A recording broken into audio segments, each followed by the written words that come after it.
Hey guys, welcome to Non-Sonic. Thought I'd open up this package I got from Amazon.com several months back.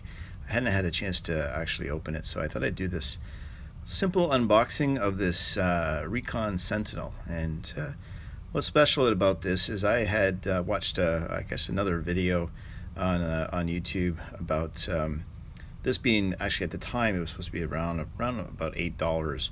But on Amazon. But when I ordered it, it was actually, I think, $16.99, and now it's about $19.99. But anyways, what's inside here is actually a ROC64 small, like a single board computer.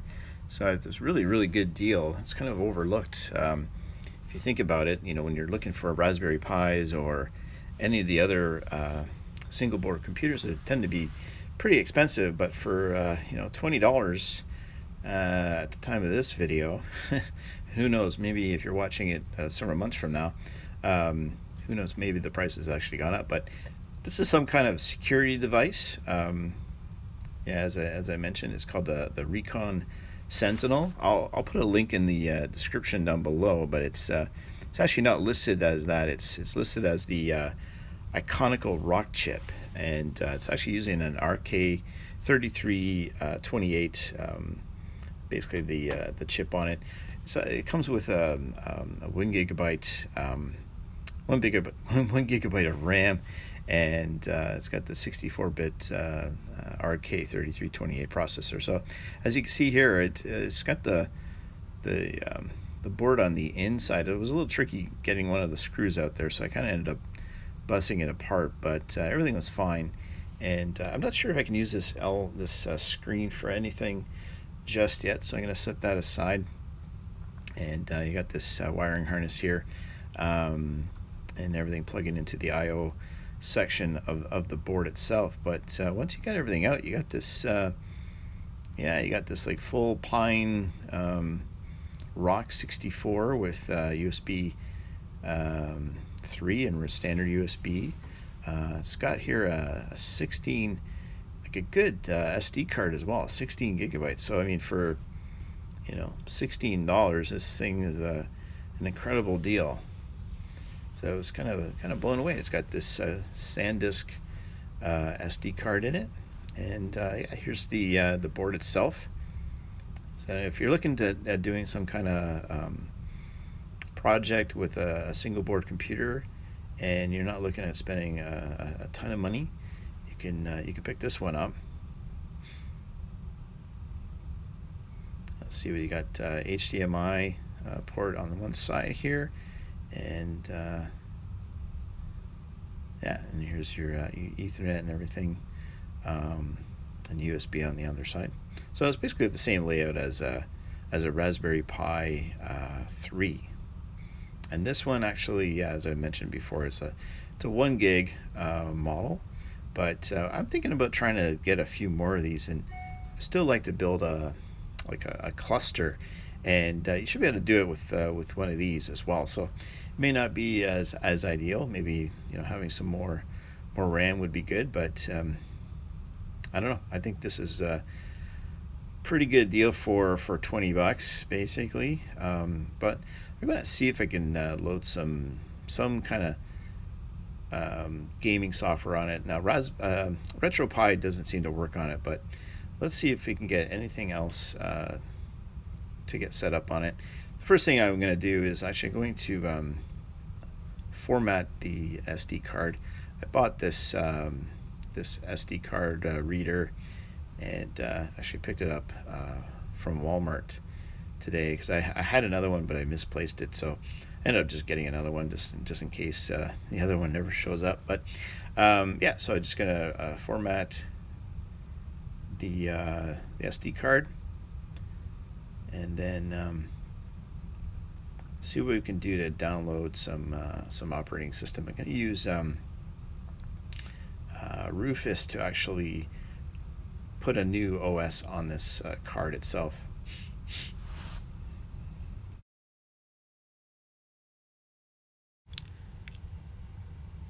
Alright, so first off, I'm going to get see if we can get a recall box to work on the Pine 64. And this is what the boot up screen looks like. It takes you right into to the menu. I never actually used a recall box just yet, so kind of bear with me that I actually kind of don't really know exactly what I'm doing with this, but looks like you got some number of pre-configured emulators and actually some games already loaded on this thing here, so quite different from RetroPie. Not too sure what happened there. I think I had unplugged it. I was trying to see if I can get it to boot back up.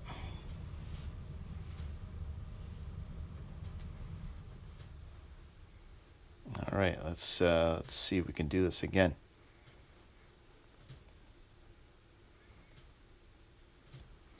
So hopefully you guys don't mind that I'm just using my I'm just taking a shot of my own LCD gaming display here. So you got a number of games. You got some Doom, got some kind of you got Game Boy Advance, IBM, Doom again. Let's see how this Doom actually plays.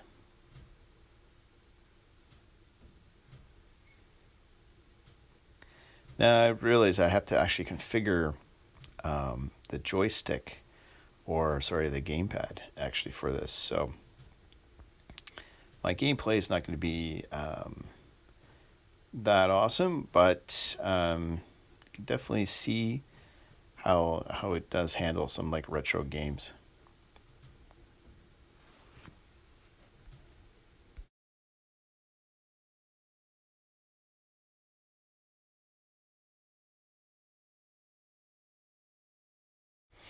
All right, so looks like it's got a Nintendo emulator on here as well, and it's got a PC Engine. So definitely right out of the box, it's already got a couple of like main ones that I personally enjoy. It actually even has a Game Boy Advance. This is just an early walkthrough, so I'm going to try to maybe do a little bit more like of a tutorial on setting this up properly and what the kind of steps I had done to get recall box on here. It's just really easy. Just basically go to the. Actually, I think I went to the the Pine 64 website, and a lot of the distributions for Linux or various OSs that they have that's available for this is all there. So that's actually where I got the image for recall box. So if you're looking for something that's just an alternative to say RetroPie, or actually if you pick up this particular board itself, or maybe even some of the other products that that Pine has, you can use one of these operating systems. So I think I'm just going to spend some more time kind of getting this configuration worked out, especially with the gamepad.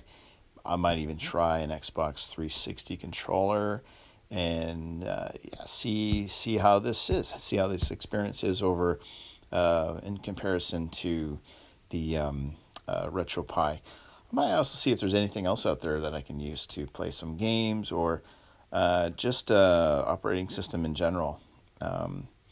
There's actually one for this that works quite well. It's called Armbian, and I actually tried that. It works really good.